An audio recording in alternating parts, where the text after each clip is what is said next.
Hello YouTubers. Over the last few years I've done many watch reviews.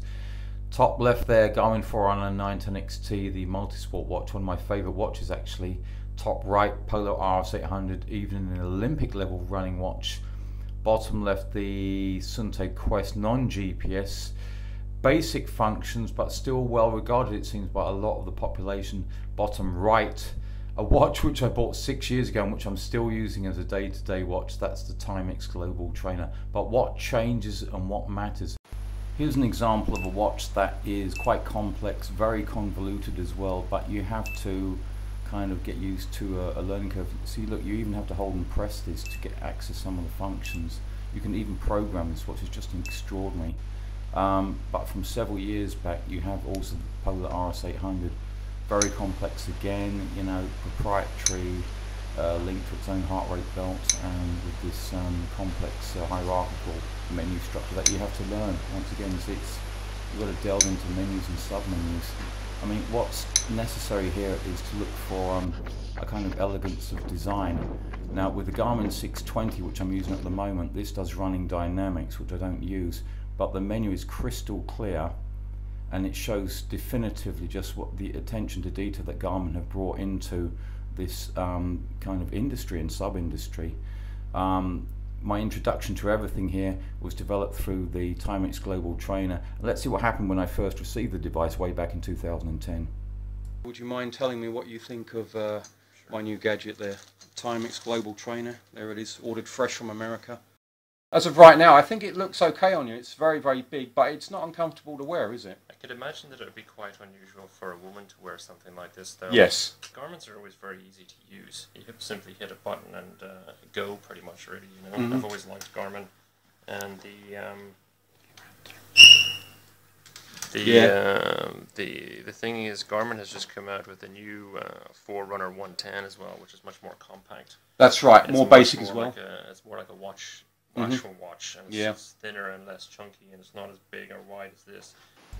Now, I'd actually bought this watch in 2009 before the Timex Global Trainer, and yet I got very used to it. There's many quirks, including like the fitness test, and this for me is a tremendously powerful way to measure fitness. But time marches on, and lo and behold, in 2011, 2012, along comes the Garmin Forerunner 610, and this for me was a major game changer, because here's the whole point: it has fitness and GPS all in one. Ease of use and power. No wonder Garmin has so much influence in the market as of right now, and they're a GPS company. They're nothing to do with fitness, but their design excellence is there to be beheld. They really do know what they're talking about. At this point, it's worth referring here to a video which I did like nearly 5 years ago. This refers to the Garmin Forerunner 610. Now, this particular device has two crucial features which weren't even available on the 620, which I ended up buying actually direct from Garmin. I need to give a disclaimer also that I got it discounted, but you know, I would still have bought it anyway. This I tested for Garmin. It took me a month to do the review. I happen to like this menu system, but here's the key thing. You can create workouts directly on the device, no need for a computer. Here you see me setting, for example, a heart rate zone, and then delving into the sub-menus. But can you see that it's much easier to access it directly through a touchscreen as opposed to pressing buttons all the time? Now here's me editing a workout, so I'm editing something that was both pre-programmed by Garmin, and then it enables me to alter it. It's really easy to do. Can you see that? Edit step and delete step. You don't get that even on the 920XT. It has to be done through a computer, which is just ridiculous. Who wants to plug a watch into a computer every time you want to set it? My other favourite feature, both common to the 610 and the 910XT, the multi-sport version, essentially is the virtual racer, which is fantastic because it means that you can download workouts and then compete against them. As you can see, that it's saying you win training complete, and this for me is very handy. It's very motivational, and it enables you to measure yourself directly. I beat it. I beat that guy from Manhattan. 125 or so ahead of him. Elevation 1448 feet. That's more like it. The actual listed height of Three Rock Mountain 1432 feet. So I was testing the altimeter there on the 910XT whilst I was on the mountaintop, but also the same for the GPS-based altimeter on the global trainer, along with the GPS fix. Look at that fix done. Low battery, got to be very careful here. Pulse 138. This is running off the Garmin strap, and 1453 versus 1448. How accurate can you get, eh? Wow, this is where the GPSs are crystal clear, completely open sky, so no discrepancies. This is the key thing. Thank you, Garmin and Timex. So as you can see, the altimeter's there with the barometric one on the 910XT on a cloudy day, and the GPS-based one for the Timex both worked very well. The polar needs to be calibrated, and that's annoying. Because of all of this, I don't see any reason to get an altimeter. I mean, the GPS just works so well. You know, I'm not training at altitude, so this is not a compelling reason for me to get a running watch, because I only do running. Well, obviously at that particular point in time I was pleased with both the Garmin and the Timex way of doing things, at least in terms of like the altimeter and then the virtual racer, especially on the 910XT, but could I be taking the functionality even further? This is the Phoenix from 2012 and I reviewed it for Garmin. This temporarily had me #1 on YouTube. Yippee! It took me 6 weeks to review it, and 55 minutes was the total length of the review. You know, so it's a GPS watch but with ABC functions and some, I repeat, some athletic functions. But you know, altimeter, barometer, compass, this doesn't suit me entirely for running, but maybe, you know, it would tell me a bit more about how other watches work, and would it tell me whether other watches could be even more useful. Let's see what happened. By definition, it's state-of-the-art, Ant Plus, Bluetooth, GPS, exactly. and the ABC functions all built into also one the device. mapping, I think. Yeah, mapping's on the way in watches. I think it won't be too long, and we're going to see mapping in your basic running watch. Yeah. City, streets, location. Would you say that this watch could address the same kind of people who, for example, would buy what you have said to me is one of your favourite running watches of the moment, which is the Polar RC3 GPS? Yeah. That is a polar interface, polar pedigree, and a built-in GPS. Yeah, I think key for me and my running abilities in sport is that the battery life and day-to-day usability is the key thing, but also price, value for money. Yeah. What do you get for your money, and what do you need? It seemed as though in order to choose what I would consider to be the ultimate running watch, in other words something that would give me genuine power on the wrist, I needed to look outside of devices like the Phoenix, which weren't really for me, and then to look at something like the Sunto Ambit 3 Run, which is very, very full-featured, perhaps almost too much so, ironically. It does the Ascent, it has a compass, it does VO2 Max Live, as you can see there, it does smartphone notifications, and here it can even store heart rate in the pool, but then it won't display it, it squirts it back over once you're out in the water. It's just an amazing device, and it does your metrics, it does training effect as well, and what the hell, you can even program it. But it's very, very fiddly to use. It just seemed to me that you end up with 4 very, very basic metrics here: GPS, fitness, measurements, power, and ease of use. So you want the interface as well as the functionality. And what did I end up getting and using very, very consistently? Well, here it is. Would you believe that I bought this watch, as stated before, with a discount from Garmin within 2 paragraphs of seeing this exact screen here? So what we're talking about is the recovery, the fitness measurement, VO2 max, training effect, but not virtual racer, the color touchscreen display. I'd done the 610, and you know this, as stated previously, but this just takes it a whole new way further. The way it gives you feedback, the vibration alerts. Now, with the direct contact with Garmin UK, they said that the virtual racer was going to be available in that screen there, 2/3 of the way down, but that turned out not to be the case, and that's just sad. Here's the very first training run I did with the 620. The first black screen there is the virtual partner, then the cadence, then the other metrics. The great thing is it's giving me constant feedback, but the best is yet to come, where it gives me the personal best and the recovery data immediately once finishing the run. Do excuse the temporary profanity, by the way, but I was very pleased with the watch's performance at that time. First training run of the year, let's see where we are. 38.6, that'll do. Stop. Fantastic. Save. Sure do. I want to save that. Saved. God, I just love it. I fucking love it. 3 new records. Exclamation mark. Fastest mile. Look at this. Fuck me. Fastest 5k. Yeah. That's going to be me. Longest run. 3.1 blue.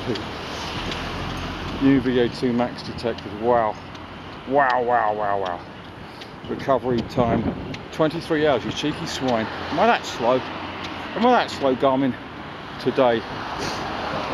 This watch is a triumph. It's a triumph of display, functionality, engineering. It looks great. But it goes further. There's a built-in accelerometer which is actually tuned by the GPS. It's looked 3.06 versus 3.1. Looks like it evened out once I started running. Okay, this was just a casual jog, including in the park, and so it seemed to cope with the hills as well. For me, then, that is a tolerable level of discrepancy right there. There are many reasons to like this watch, but perhaps what I really mean is the overall combination of features.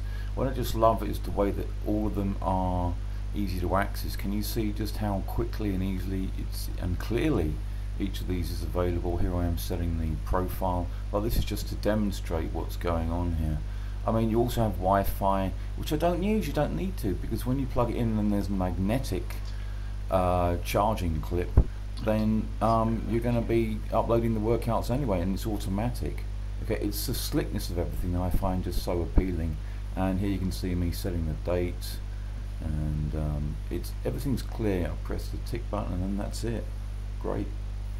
The battery life on this thing is a major achievement as well. Believe it or not, triple that of the Global Trainer, even with the extra sensors. Just to give an example of the physical aspect, apart from the watch being featherweight, it's the vibration motor and the clarity of the display. Look at this. It's starting off there. Look, the watch is even moving. But you do need that when it's on your wrist. Very rarely, like 1 or 2 times out of 100, do I miss that vibration alert. Finally, one very exotic feature of the 620, along with some other premium Garmin devices, is the idea of being able to transmit metrics via Bluetooth Smart using a compatible smartphone to any internet-enabled device. So it's simply a matter of recognizing the phone with the watch and vice versa, turning on Bluetooth and then syncing this via the Garmin Connect app. This can then be sent by Facebook, Twitter or email to a device of your choice. Very last rise here, and then it's jog back. So I'm turning right in the park there. Not only is the mapping shown, but also pace, elevation, heart rate and cadence data all live. So this is one hell of a device we got here. Finally, let's look at how all this compares with what has just come along and what's about to come along in the summer of 2016. The 630 came along, and wow, what a device. Higher resolution display, slightly more interesting shaped display. Certainly nothing to complain about there. Here's the key thing: smartphone notifications, built-in fitness and sleep tracker, and customizable via the Connect IQ app. But is it worth spending all that extra money for? Here's the thing, it's like the iPhone, you know, you buy it, you use it for a year and then you enhance it. 630 versus 620, I mean, it has the virtual racer built in. Naughty, naughty Garmin, you should have given us an inherent update regarding the virtual racer, because it is only software. But the 630 is a very good deal if you have the money, and only if you have the money. You need to think of the 735 XT as like the Garmin Forerunner 920 XT, their current flagship multi-sport device. So swim, bike, run integrated into virtually the exact same form factor as the current 235. Okay, so we're talking multi-sport, talking about a boatload of features there. I mean, your smartphone notifications, integration with the Connect IQ app / platform, so you can customize it in various ways with widgets. Built-in heart rate sensor on the back, very, very full feature, but also enormously expensive. Now you've got to bear in mind the integrated heart rate sensor has not yet been proven. This is the key thing. And so it won't work like underwater, and it does come in one of its guises with 2 extra straps, which puts it out over the like £500 sterling level, which is ridiculous, but still a big advance on even the 920 XT, and yet I wouldn't buy it myself because it doesn't offer enough in terms of running functionality. Now here's a device which I wasn't expecting to like, but listen up, okay? The Vivo Active HR, again from Garmin, color touchscreen, GPS, vibration alerts, barometric altimeter and electronic compass, of course water resistant, built-in heart rate monitor. So you've got to watch it with the HR, but it's very, very good at what it does because it's multi-sport, so not just swim, bike, run, but even other sports like golfing and paddleboarding. Wow. Swimming sensor as well. This doesn't do elite metrics, it does do the training effects, so no VO2 max and no recovery, but worth considering, and the European pricing is €277, so that's state of the art and available right now. Oh, almost forgot to mention, it's also a very well specified fitness and sleep tracker. And the very last one is one that I wasn't expecting to come along, and when it did I was very surprised in the good sense. Came around 2 years ago, and astonishingly good value. This is the Polar M400. What surprises me is that Polar has not come along with an elite running version of this watch. So this is running specific, integrated strap, as you can see there, which I think looks better than the other stuff like from Garmin. Water resistant, USB connector on the back, which is proprietary, and very tightly integrated interface there, which is kind of animated almost as well. It does the running index and the fitness test, of course, which is, you know, standard for Polar watches, so it will do your VO2 max. Recovery is available through Polar Flow, not quite as slick as having it on the watch, but amazing value. In European terms, it's 160. This is incredible. When, you know, stuff like this was previously only available on like the RS400, which was, you know, nearly €400 when it came out, really.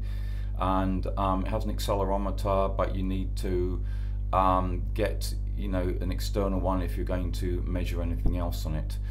Fitness and sleep tracker, smartphone notifications, and a customizable watch face as well, but not like the Connect IQ stuff. I highly recommend this device. It's worth thinking about if you don't have the money to buy the Garmin 620 or the 630. Finally, while I was editing this video, along comes like buses in London, you know, they come along at random.